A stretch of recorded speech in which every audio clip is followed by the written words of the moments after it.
அனைவருக்கும் வணக்கம். டாக்டர் ராஜாவாட்டுக்கு வரவேற்கின்றேன். 20 வயது முதல் 40 வயதுக்குட்பட்ட பெரும்பாலான பெண்கள் பாதிக்கப்படக்கூடிய மாதவிடாய் கோளாறு, ஒழுங்கற்ற மாதவிடாய், அதாவது ஒரே மாதத்தில் அடிக்கடி வர்றது அல்லது சில மாதங்கள் வராமல் வருவது, முகத்தில் முடி வளர்ச்சி ஏற்படுவது, கழுத்து பகுதியில் அதிகமான கருமை நிறம் மாறுவது போன்றவை சாதாரண பிரச்சனை எடுத்துக்கொள்ள வேண்டாம். இது PCOS அப்படிங்கிற பாலிசிஸ்டிக் ஓவேரியன் சிண்ட்ரோமாக இருக்க நிறைய வாய்ப்பு இருக்குது. எனவே இந்த பதிவில் இந்த PCOS வருவதற்கான காரணங்கள் என்ன மாதிரியான உணவு முறைகள் பின்பற்றுவதனால் இதிலேருந்து நீங்கள் வெளியில் வர முடியும், எப்படி மாதவிடாய் கோளாறு சரி செய்து கொள்ள முடியும், அல்லது ப்ரெக்னென்ட் ஆகிறது ரொம்ப டிலே ஆகுது அப்படின்னா அதை எப்படி நம்ம ஊக்குவிக்க முடியும் அப்படிங்கிறத பற்றி பார்க்க போகிறோம்.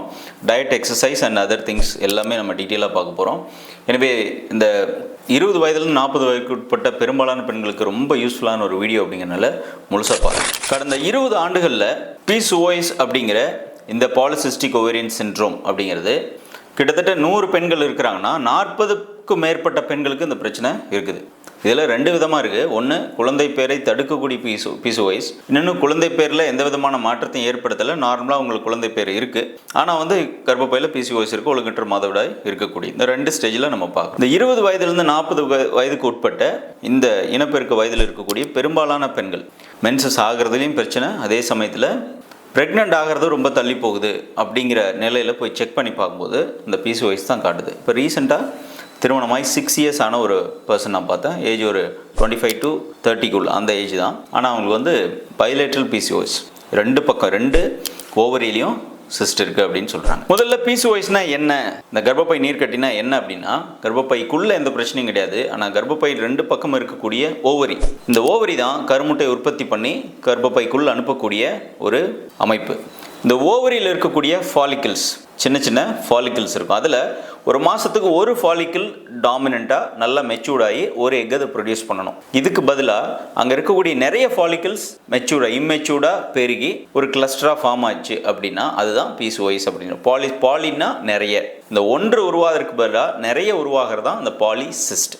இந்த பாலிசிஸ்ட் அப்படிங்கிறது ஒன்று உள்ள சுரக்கிற ஆண்ட்ரோஜன் ஹார்மோன், அந்த ஓவரியே நமக்கு ஆண்ட்ரோஜன் உற்பத்தி பண்ணுது. இது தேவைக்கு அதிகமாக ஆண்ட்ரோஜனை உற்பத்தி பண்ணிச்சுனாலும் சிஸ்ட்டு, நிறைய இம்மெச்சூர்ட் சிஸ்ட் ஃபார்ம் ஆகுது.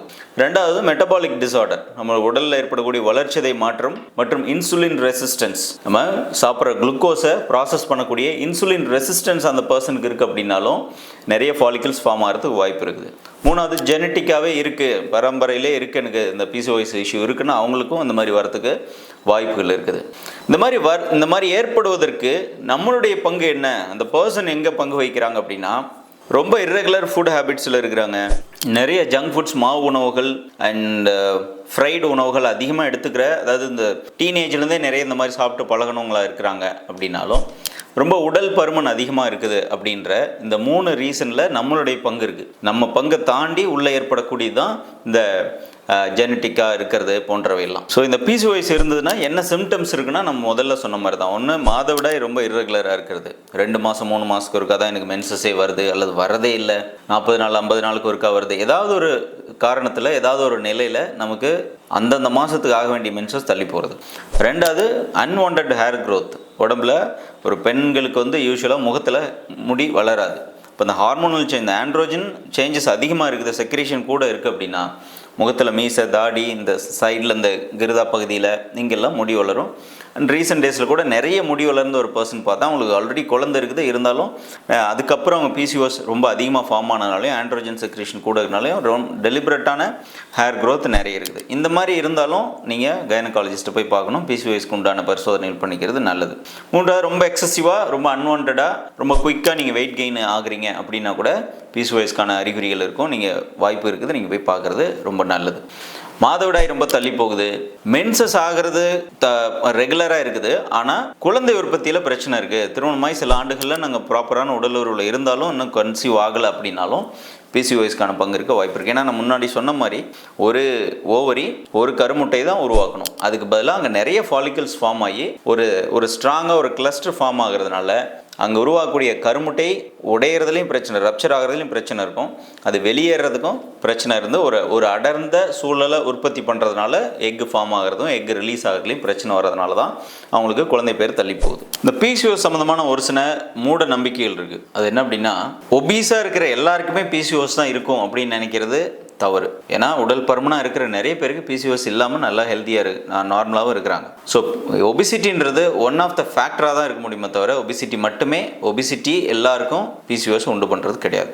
செகண்டரி, பிசிஓஎஸ் இருந்ததுன்னா அவங்க கன்சீவ் ஆக மாட்டாங்க அப்படின்னு அர்த்தம் கிடையாது. நிறைய பேருக்கு பிசிஓஎஸ் இருந்தாலும் கன்சீவ் ஆகிருக்கிறாங்க. அதான் முன்னாடியே சொன்ன மாதிரி ஃபெர்டிலிட்டியை டிஸ்டர்ப் பண்ணக்கூடிய பிசிஓஎஸ், ஃபெர்டிலிட்டியை டிஸ்டர்ப் பண்ணாத பிசிஓஎஸ் அந்த மாதிரி இருக்குது. எனவே பிசிஓஎஸ்ன்னு இருந்தால் நீங்கள் கன்சீவ் ஆக மாட்டீங்கன்னு அர்த்தம்லாம் கிடையாது. பட் எனி டைம் நீங்கள் கன்சீவ் ஆகிறதுக்கு வாய்ப்புகள் இருக்குது. இப்போ பிசிஓஎஸ்க்கு ஒரு ஓவர் நைட் ரெமெடி எதுவும் கிடையாது. இது சாப்பிட்டா அப்படியே சரியாயிடும் அப்படின்னு எந்த ரெமெடியும் இல்லை. பிசிஓஎஸ்க்கு ஒரு 3 ஆஸ்பெக்டில் நீங்கள் அதை கையாளணும். அப்போ தான் பிசிஓஎஸ் கண்டிப்பாக ரிவர்ஸ் பண்ண முடியும், குழந்தை பேர் உண்டு பண்ண முடியும், மென்சஸை கண்டிப்பாக ரெகுலர் பண்ண முடியும். அந்த 3ல் ஃபர்ஸ்ட் ஒன் என்ன அப்படின்னா வெயிட் லாஸ். நீங்கள் வெயிட் கூட இருக்கீங்கன்னா கண்டிப்பாக உங்களுடைய மொத்த எடையில் 10 முதல் 15% எடை நீங்கள் குறைக்கிறீங்க அப்படின்னா நல்ல முன்னேற்றத்தை பார்க்க முடியும். உதாரணத்துக்கு நான் 80 கிலோ இருக்கிறேன் அப்படின்னா 6 மாதத்துக்குள்ளாக 10% 8 கிலோ நீங்கள் குறைக்கணும். 20% நீங்கள் குறைக்கிறீங்க அப்படின்னா 16 கிலோ. அதனால் நல்ல சீரியஸாக ஒரு வெயிட் லாஸ் மேனேஜ்மெண்ட் ஏதாவது நீங்கள் அடாப்ட் பண்ணி அதை ஃபாலோ பண்ணும் பொழுது பிசிஓஎஸ்லேயே மாற்றம் ஏற்படும், மாதவிடாய் மாற்றம் ஏற்படும், கருத்தரிப்பு வாய்ப்புகள் கூடும். ரெண்டாவது, டயட்ரி சேஞ்சஸ். ஒரு சர்க்கரை வியாதி இருப்பவர்கள் எப்படி உணவு முறை மாற்றம் உண்டு பண்ணுவாங்களோ அதை போல் பிசிஓஎஸ் இருப்பவர்களும் உணவு முறை மாற்றங்களை சுகர் ஃப்ரீ எடுக்கணும். சர்க்கரை எடுக்கக்கூடாது, நிறைய ஸ்வீட்ஸ் வெளியில் சாப்பிடக்கூடாது, ஜங்க் ஃபுட்ஸ் எடுக்கக்கூடாது, வெளியில் டீப் ஃப்ரைஸ் எதுவும் எடுக்கக்கூடாது, நிறைய பேக்கரி உணவுகள் சாப்பிடக்கூடாது, sweets, ice cream, soda, cola, coffee, tea இது எல்லாமே இந்த இன்சுலின் ரெசிஸ்டன்ஸை மேலும் பாதிக்கக்கூடிய பொருட்கள் அப்படிங்கிறனால இதை முழுமையாக தவிர்க்கணும்.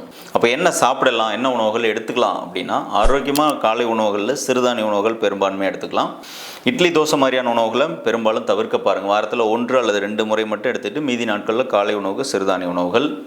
வாரத்தில் 2 நாட்களாவது ஒரு வேளை ஆகாரமாக ராகி பயன்படுத்துறது. ராகியில் கால்சியம், அயன் அதிகம்.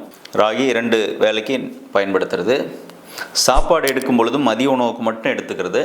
அந்த சாப்பாடும் குக்கரில் வைக்காமல் வடித்து கஞ்சி இல்லாமல் சாதம் மட்டும் எடுத்துக்கிறது. இரவு உணவுகளில் காய்கறி அதிகமாகவும் கொஞ்சம் கொட்டை வகை உணவுகள் எடுத்துகிட்டு புரோட்டீன் எடுத்துகிட்டு எக் எடுக்கலாம். சாப்பிட்ற இட்லி, தோசை, சப்பாத்தி போன்ற உணவுகளை மிக குறைவாக எடுத்துக்கொள்வது. இது இயல்பாக சர்க்கரை வியாதி இருப்பவர்களுக்கு கொடுக்கக்கூடிய உணவு பட்டியல். இந்த மாதிரி குறை உணவு பட்டியலை ஃபாலோ பண்ணும்போது கார்போஹைட்ரேட் பற்றாக்குறை ஏற்படுத்தும் பொழுது நாளுக்கு நாள் உங்களோட இன்சுலின் மெக்கானிசம் நல்லாயிருக்கும், இன்சுலின் சென்சிட்டிவிட்டி நல்லாயிருக்கும். இதன் காரணமாக அந்த எக்ஸ்ட்ராவாக ஃபாலிக்கிள் க்ரோ ஆகிறது, இம்மெச்சூர்டாக வளர்ச்சி அடையாத ஃபாலிக்கல்ஸ் நிறைய ஓவரியில் ஃபார்ம் ஆகிறத பெருமளவில் கட்டுப்பாட்டுக்குள்ளே கொண்டு வர முடியும். ஸோ ஓவராலாக என்னெல்லாம் சாப்பிட்லாம், சாப்பிடக்கூடாது அப்படிங்கிறதுல நான் சொல்லிட்டேன். அதிகமாக சேர்த்து கொள்ள வேண்டியது என்னென்னா அதிகமான காய்கறிகள் எடுங்க, தினமும் ஒரு கீரை எடுக்கிற மாதிரி பார்த்துக்கோங்க. புரதத்துக்கு டெய்லி எக் எடுக்கலாம். புரதத்துக்கு தாவர புரோட்டீன், அதாவது கொண்டக்கடலை, பாசிப்பயிறு, சுண்டல் இந்த மாதிரி உணவுகள் எடுத்துக்கலாம். முளைக்கட்டிய பயிறு, தானியங்கள் எடுத்துக்கொள்ளலாம். நிறைய நெல்லிக்காய், சிட்ரிக் அதிகமாக எடுக்கலாம். நெல்லிக்காய், ஆரஞ்சு அண்டு முசாமி, சாத்துக்குடி இந்த மாதிரியான சிட்ரிக் வகை உணவுகளும் அதிகமாக உணவில் சேர்த்துக்கலாம். விதை உணவுகள் எடுத்துக்கலாம். Sabja seeds, chia seeds and பூசணி விதை, இந்த மாதிரி கொஞ்சம் விதை, நட்ஸ் இதெல்லாம் ஊற வச்சு எடுத்துக்கொள்ளலாம். கொஞ்சமாக ஒரு பிஞ்ச் அளவுக்கு காலை வெறும் வயிற்றில், இந்த 3 விரலில் எடுத்தால் எவ்வளோ எடுப்பீங்க அந்தளவு ஒரு பிஞ்ச் அளவுக்கு பட்டை பொடி, நம்ம மசாலாவில் பட்டை யூஸ் பண்ணுறோம் இல்லையா, இந்த பட்டையை பொடி பண்ணி வச்சுக்கிட்டு இந்த பட்டை பொடி கொஞ்சம் ஒரு ஹாட் வாட்டரில், ஒரு கிளாஸ் ஆஃப் ஹாட் வாட்டரில் போட்டு மார்னிங் எம்டி ஸ்டமக்கில் எடுத்துகிட்டு வரலாம். அல்சர், வயிறு எரிச்சல் இருந்ததுன்னா உணவுக்கு பின் நீங்கள் எடுத்துக்கலாம். இந்த பட்டை பொடி எதுக்காக நான் சொல்கிறேன் அப்படின்னா இது இன்சுலின் ரெசிஸ்டன்ஸ் இருந்ததுன்னா ஓரளவுக்கு இன்சுலின் சென்சிட்டிவிட்டி கொடுக்குன்றனால இந்த பட்டைப்பொடி பயன்படுத்தலாம். இதெல்லாம் நீங்கள் அதிகமாக உணவில் பயன்படுத்தி கொள்ள வேண்டிய பொருட்கள். அதே மாதிரி கண்டிப்பாக எக்ஸசைஸ் ரொம்ப ரொம்ப முக்கியம். நல்ல கை கால் விசிறி ஒரு நாளைக்கு 20 நிமிடமாவது நடக்கணும். காஃப் மசில் மற்றும் உங்களுடைய தொடைப்பகுதி வலி ஏற்படும் அளவுக்கு நடை இருக்க வேண்டியது ரொம்ப முக்கியம். ஜிம்முக்கு போக முடியும்னா கார்டியோ எக்ஸசைஸ் பண்ணுங்கள். ஈவன் வெயிட் ட்ரைனிங் கூட தாராளமாக பண்ணலாம்.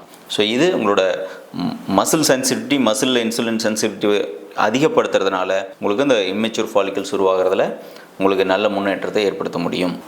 ஸோ ஃபைனலி இதுக்கு ஒரு சில சித்த ஆயுர்வேத மருந்துகள் இருக்குது. உங்கள் லோக்கலில் இருக்கக்கூடிய ஆயுஷ் டாக்டரை கன்சல்ட் பண்ணிவிட்டு இதெல்லாம் ஃபாலோ பண்ணி அந்த எக்ஸசைஸ், டயட்ரி சேஞ்சஸ் எல்லாம் பண்ணிவிட்டு வெயிட் மேனேஜ்மெண்ட் பண்ணிவிட்டு கூடவே ஆயுர்வேத மருந்துகளும் எடுத்துக்கொள்ளும் பொழுது ரிசல்ட்டு ஃபாஸ்ட்டாக இருக்கும்.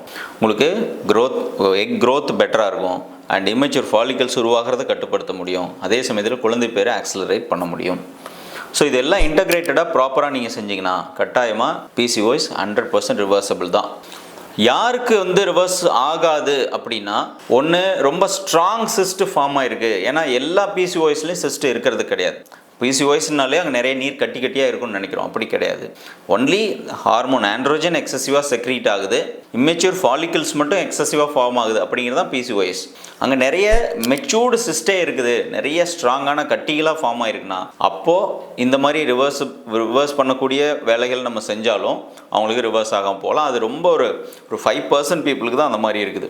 அவர்கள் ஒரு லேப்ரோஸ்கோபிக் சர்ஜரி மாதிரி உங்கள் கைனகாலஜிஸ்ட் உங்களுக்கு அட்வைஸ் பண்ணுவாங்க, சிஸ்ட் ரிமூவல் பண்ணுவாங்க, அந்த மாதிரி நீங்கள் போகலாம். அது இதெல்லாம் பண்ணி பார்த்து ரிசல்ட் இல்லாத கொஞ்சம் பேர் வேணால் அதை பண்ணலாம். மற்றபடி இந்த நடைமுறைகளை ப்ராப்பராக ஃபாலோ பண்ணாலே இதிலேருந்து நீங்கள் ஈஸியாக நீங்கள் வெளியில் வர முடியும், ஈஸியாக கருத்தரிப்பை ஊக்குவிக்க முடியும்.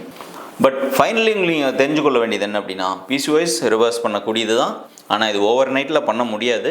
ப்ராப்பராக இந்த 3 ஆஸ்பெக்ட்டும் ப்ராப்பராக ஃபாலோ பண்ணும் பொழுது கண்டிப்பாக சேஞ்சஸ் உங்களுக்கு தெரியும். இது எப்படி நான் ஆணித்தரமாக சொல்கிறேன் பிசிஓஎஸ் ரிவர்ஸ் பண்ண முடியும் அப்படின்னு நான் சொல்கிறேன் அப்படின்னா, லாஸ்ட் ஒரு 5 இயர்ஸில் நூற்றுக்கணக்கான பெண்கள் பிசிஓஎஸில் இருப்பவங்க, இர்ரெகுலர் மென்சஸில் இருப்பவர்கள், இன்ஃபர்டிலிட்டி இருப்பவர்கள் பார்த்துருக்குறோம். யார் ப்ராப்பராக இந்த 3 ஆஸ்பெக்ட்டும் ஃபாலோ பண்ணுறாங்களோ அவங்க வித்தின் 3 மந்த்ஸில் நல்ல சேஞ்சஸ் இருக்குது. மாதவிடாய் 3 மாதத்துக்கு ஒருக்கா ஆனவங்க 3 மாத சிகிச்சையிலே மாதம் மென்சஸ் ஆகியிருக்காங்க. கருமுட்டை க்ரோத் பெட்டராக இருந்திருக்குது, கன்சீவ் ஆகிருக்கிறாங்க. ஆனால் இவங்கெல்லாம் கரெக்டாக முறையாக அந்த 3 ஆஸ்பெக்டும் டயட், எக்ஸசைஸ், மெடிசன் ஃபாலோ பண்ணவங்க. யார் ரிசல்ட் இல்லை அப்படின்னா ஜஸ்ட் ஒரு 10 நாள் 15 நாள் ஏதாவது ஃபாலோ பண்ணுறது, அப்புறம் அதை அப்படியே விட்டுட்டு வேறு ஏதாவது ஒன்று ஸ்கிப் ஆனீங்க, அவசரமாக ஏதாவது பண்ணணும்னு நினச்சிங்கன்னா பிசிஓஎஸில் அந்தளவுக்கு ரிசல்ட் இருக்காது அப்படிங்கிறத தெரிஞ்சு கொள்ள வேண்டியது ரொம்ப முக்கியம். ஸோ இந்த பிசிஓஎஸில் நான் சொன்ன சிம்டம்ஸ் ஏதாவது உங்களுக்கு இருக்குது அப்படின்னா உடனே போய் பாருங்கள். ரொம்ப காலம் தாழ்த்துறது அங்கே இருக்கக்கூடிய பிசிஓஎஸ்க்கான சிவியாரிட்டி ரொம்ப அதிகப்படுத்துகிற மாதிரி இருக்கும். ட்ரீட்மெண்ட் எடுக்கும் பொழுது அதிக நாட்கள் எடுக்கிற மாதிரி இருக்கணும். எனவே early diagnosis and early action ரொம்ப ரொம்ப முக்கியம் பிசிஓஎஸில்.